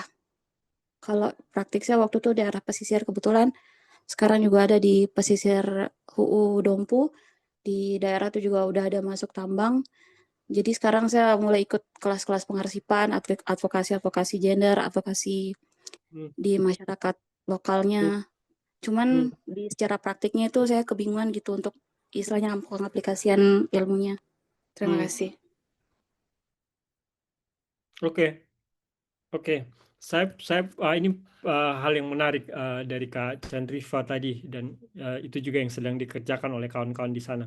Poin yang pertama tadi saya sudah sempat singgung soal prototype. Prototype itu penting karena ketika kita membahasakan itu dengan orang tua, dengan orang dewasa, dengan kelompok lintas usia dan gender, kadang keterbatasan konsep, keterbatasan imajinasi itu juga itu real, itu terjadi di masyarakat kita, sehingga kita memang perlu banyak contoh, prototype, bukti. Contoh kalau kerja arsip ya kita sudah bikin zin misalnya, buku atau catatan, dan itu bisa dilihat. Ini contohnya. Prototipe kami banyak sekali. Setiap tahun kami bikin, semua program kami pasti ada prototipenya. Semua ide kami pasti ada contohnya, ada prototipenya. Dan itu, nah, prototipe itu kemudian kami pamerkan. Jadi setiap tahun kami punya pameran arsip tahunan. Jadi kerja-kerja arsip selama 1 tahun itu dipamerkan di bulan Agustus. Kami punya 1 bulan full. Jadi warga punya ruang untuk melihat, oh Lakwat Kujaus ngapain sih selama 1 tahun? Oh kemarin mereka wawancara untuk apa sih? Oh ini toh. Wawancaranya untuk bikin ini. Oh, ternyata kemarin mereka tanya-tanya tentang mata air. Oh, ternyata dibikin pameran seni. Oh, ternyata dibikin foto. Oh, ternyata dibikin instalasi seni. Oh, ternyata dibikin karya. Jadi mereka tahu bahwa kemarin saya diajak wawancara, hasilnya apa. Dan itu bisa dilihat satu kampung. Kami bikin pameran publik, jadi semua siapa saja bisa datang. Dan itu akan membangun trust, akan membangun rasa kepercayaan. Oh, kami percaya dengan teman-teman. Akhirnya berikutnya mereka mau diwawancara, mereka mau diajak kerjasama karena mereka sudah tahu bahwa ujungnya akan kemana dan hasilnya akan kemana. Minimal mereka tahu bentuknya. Dan itu berdampak untuk mereka. Jadi prototipe, pameran arsip, kami juga membangun gerakan lintas Jadi kami punya ekosistem, namanya warga aktif. Jadi ekosistem itu kami kayak lingkaran-lingkaran besar, lingkaran kecil. Jadi sampai ada titik di tengah. Titik di tengah itu sebenarnya adalah anak-anak, orang muda, anak-anak, generasi muda. Tapi kita juga bisa memetakan mana titik paling dekat dengan anak-anak. Apakah kepala desa, apa gereja, apa masjid, apakah pemerintah lokal, apakah tokoh adat, apakah ada penenun. Jadi kita bisa memetakan tokoh-tokoh atau pihak-pihak yang akan mendukung gerakan kita menjadi satu ekosistem. Jadi kita memetakan di kampung ini siapa yang mau diajak kerjasama. Kalau kami di dalam konteks kami di Molo, tokoh agama sangat sangat powerful. Sehingga pendekatan kami ya ke pendeta, romo, pastor-pastor, romo-romo, pendeta itu masuk dalam ini. Sehingga apapun kerja-kerja kami, biasa kami selalu undang mereka, kami selalu sampaikan ke mereka selalu dilibatkan baik sebagai partisipan maupun sebagai narasumber. Tokoh agama, tokoh budaya, tokoh adat, pemerintah desa itu masuk dalam daftar ekosistem yang mendukung gerakan-gerakan kami. Dan kami selalu aktif dengan mereka. Jadi mereka kadang titik itu bisa agak menjauh, bisa juga akan mendekat. Jadi misalnya tahun ini kita akan banyak dengan gereja, tapi tahun depan mungkin tidak terlalu banyak lagi dengan gereja, kita akan banyak dengan guru-guru. Bisa jadi yang gerejanya agak bergeser keluar, guru-gurunya yang lebih mendekat ke kita. Jadi dalam lingkaran-lingkaran di dalam gerakan itu kemudian ada titik-titik yang bisa jadi berubah. Tadinya dia di dalam, mungkin sekarang dia agak keluar, yang tadinya di luar mungkin dia akan mendekat ke dalam. Seperti itu. Dan yang berikut kami pakai strategi terminologi lokal seperti yang tadi saya bilang. Program-program kami dibahasakan pakai istilah lokal. Kami menamai program A pakai bahasa lokal. Filosofinya dekat juga dengan hal lokal sehingga itu jadi komunikasi, jembatan komunikasi juga dengan masyarakat. Jadi mereka relate dengan kegiatan kami, relate dengan program kami ya, karena itu juga sebenarnya berangkat dari praktik-praktik yang dulunya sudah ada. Jadi kami itu gunanya riset, itu gunanya data sehingga kita bisa menemukan dulu orang Molo punya tradisi Menat VU, ya sudah kita bikin Menat VU hari ini dengan konteks yang juga tidak terlepas dari konteks Menat VU yang dulu. Jadi mereka relate.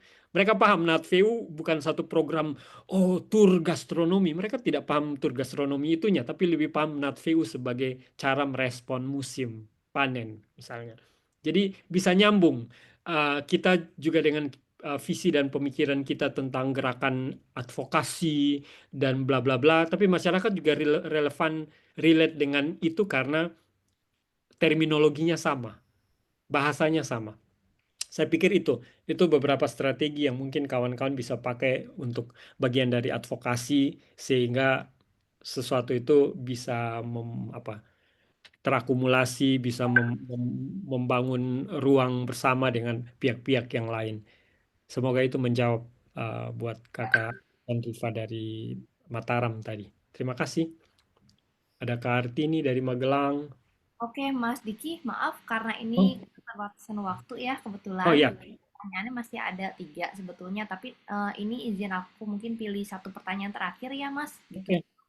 juga. Nanti mungkin untuk teman-teman yang belum sempat terjawab, pertanyaannya akan kami bantu compile-kan ya, Mas Diki nggak apa-apa ya, nanti mungkin dari tim Sebumi akan salurkan pertanyaannya melalui chat kali ya, biar nanti Boleh, teman-teman boleh, boleh, boleh, juga mendapatkan jawabannya. boleh. Oke, terima kasih Mas Diki. Terakhir dari Mas Sugeng nih ya, cukup substansial untuk pertanyaannya. Mengingat sekarang tren makanan lokal kan sudah mulai tergerus nih ya, apalagi dengan tren pangan global.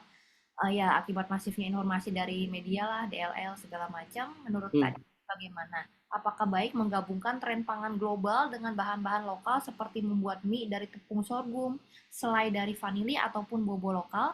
Dan gimana sih Mas Diki caranya mengembalikan kembali mengingat pada zaman kolonial dulu, mereka aja bangsa kolonial menjajah Indonesia karena tren pangan itu seperti pala, kenari, Hmm. kayu manis kan ya. Hmm. Komoditas-komoditas tersebut menjadi incaran kaum-kaum kolonial. Hmm. Istilahnya gimana strategi untuk menyikapi hal tersebut supaya potensi pengembangan ekonomi lokal bisa terus terjaga, Mas Diki? Ya, ya, ini juga sebenarnya barangkali juga ada yang masih memperdebatkan, tapi saya memilih untuk melihat dari sisi bahwa soal pangan lokal sebagai makanan yang digunakan menggunakan bahan baku lokal atau juga makanan lokal dari sesuatu yang resepnya tradisi turun temurun, pakem, atau yang tadi bahwa kita menggunakan bahan pangan lokal sebagai bahan untuk bikin apapun. Sehingga yang tadi Mas Sugeng bilang kita bisa bikin pizza pakai sorghum, kita bisa bikin apa apa namanya salsa, makanan sambal orang Meksiko tapi dengan bahan baku yang ada di sini. Jadi resepnya bisa dari manapun, resepnya bisa dari negara manapun atau resepnya bisa kita ciptakan baru, tapi intinya adalah bahwa bahan itu dipakai 100% dari apa yang tumbuh di sekitar kita. Sebenarnya itu poin itu sebenarnya yang paling penting sebenarnya. Daripada kita berdebat soal ini makanan asli atau bukan, ini makanan tradisi atau bukan. Jadi kadang orang masih memperdebatkan makanan lokal itu sesuatu yang harus turun temurun. Tapi menurut saya kita sudah harus selesai dengan itu. Kita harus membuka ruang juga bahwa makanan lokal itu juga sesuatu itu terkait dengan cara baru, cara kita memasak. Jadi bisa jadi resepnya baru, resepnya bisa diambil dari wilayah lain, tapi kita tetap fokus bahwa makanan lokal itu adalah makanan yang datang dari bahan yang kita tanam di sekitar kita, tumbuh di sekitar kita. Bahan itu jadi budaya dan menjadi bagian dari kehidupan kita. Jadi saya pikir kalau kita sudah ada di titik itu, kita sudah selesai dengan perdebatan-perdebatan yang tadi soal resep tradisi atau tidak. Dan itu yang kami lakukan di komunitas Lakot Kujawas. Kami punya food lab. Itulah kenapa kami bikin food lab pangan. Sebenarnya untuk merespon musim, merayakan kekayaan biodiversitas, kekayaan hayati. Jadi bulan ini ada panen apa, itu yang kita olah bersama. Jadi lab pangan itu sebagai ruang eksperimen, lab pangan itu sebagai ruang inovasi. Kami kemudian belajar teknik-teknik fermentasi, kami mengulik Pinterest, kami buka YouTube, kami mencari resep-resep dari website, mencari sebanyak mungkin apa namanya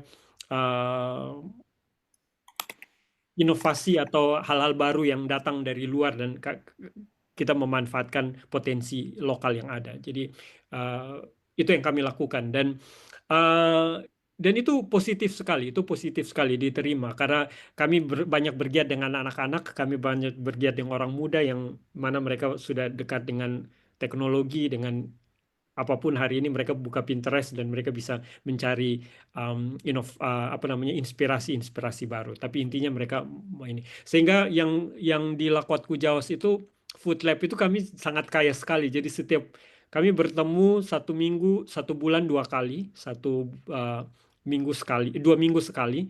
Dan kami merespon musim apa. Misalnya sekarang kami ini musim kemarau, kami lagi banyak ubi-ubi hutan dan kacang-kacang hutan. Nah, itu kemudian kawan-kawan mengambil itu, kita bikin tempe-tempe dari kacang-kacang lokal, kita bikin es krim, kita bikin cookies, kita bikin sesuatu yang mungkin bukan menu orang Molo, bukan menu orang Molo, tapi kita pakai bahan-bahan lokal yang ada.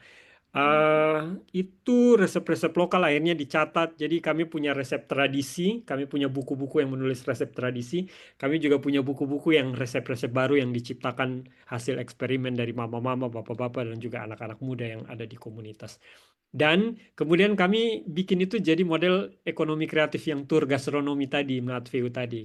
Acara makan siang, kami punya itu. Sehingga kawan-kawan kemudian bisa mempresentasikan itu dari makanan tradisi, makanan adat tadi, dan juga makanan-makanan inovasi baru, fusion, makanan-makanan baru yang diciptakan. Dan kemudian mereka bisa menciptakan narasi-narasi baru, merespon yang ada. Sama hal yang tadi saya bilang, tenun, kita bisa menenun motif-motif lama, tapi kemudian kita juga bisa menciptakan motif-motif baru dengan narasi baru tentang siapa kita hari ini.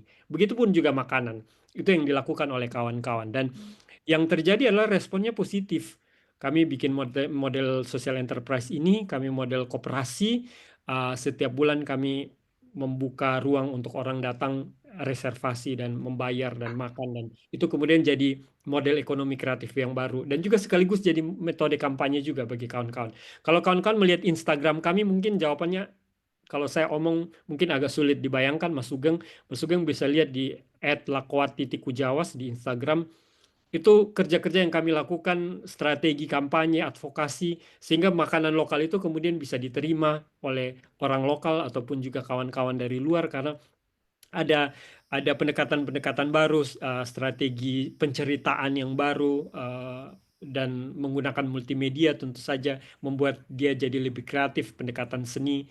Bahkan kami acara makan siang itu juga kemudian kaitkan dengan festival, kaitkan dengan workshop. Jadi orang kemudian bukan hanya datang makan saja, tapi ada experience atau pengalaman-pengalaman lain melihat makanan itu menjadi lebih kompleks. Karena mereka juga terlibat dalam produksi karya seni, mereka terlibat dalam tur ke hutan, mereka terlibat dalam ritual. Jadi kemudian melihat makanan itu menjadi sesuatu yang besar. Saya pikir itu juga yang diplomasi gastronomi itu juga yang dilakukan oleh Korea, Thailand, Jepang. Kenapa kemudian makanan-makanan mereka menguasai seluruh dunia. Nah, tapi tentu saja storytelling saja tidak cukup. Tentu saja yang dilakukan oleh Thailand, Korea, dan lain-lain, mereka juga didukung oleh kebijakan pemerintah mereka. Misalnya Thailand, pemerintah mereka memang mendukung untuk orang Thailand membuka restoran di seluruh dunia, dan itu didukung oleh pemerintah untuk proses pengiriman bumbu-bumbu, bahan baku, dan segala macam. Itu sudah di level sistem bagaimana negara hadir. Tapi di level komunitas saya pikir kita juga sudah mulai ke arah sana. Kita mengarsip, mencatat, mendokumentasikan pengetahuan-pengetahuan lokal itu, sehingga ada saatnya mungkin barangkali setelah ini kita sudah punya cukup data dan narasi dan storytelling tadi itu kemudian bisa dikawinkan dengan program kebijakan diplomasi gastronomi misalnya yang dilakukan oleh pemerintah. Saya pikir itu akan sangat luar biasa. Dan Korea, Jepang, Thailand sudah membuktikan itu. Saya kemarin dari Meksiko, di Meksiko restoran Thailand banyak sekali, dan ketika tanya-tanya ternyata memang karena itu didukung oleh pemerintah mereka. Dan itu komunitas atau warga yang punya itu kemudian bisa eksplorasi lebih dalam, storytellingnya bisa lebih luas, tapi ekosistemnya sudah didukung oleh pemerintah. Saya pikir arahnya harus ke sana. Semoga itu menjawab, Mas Sugeng.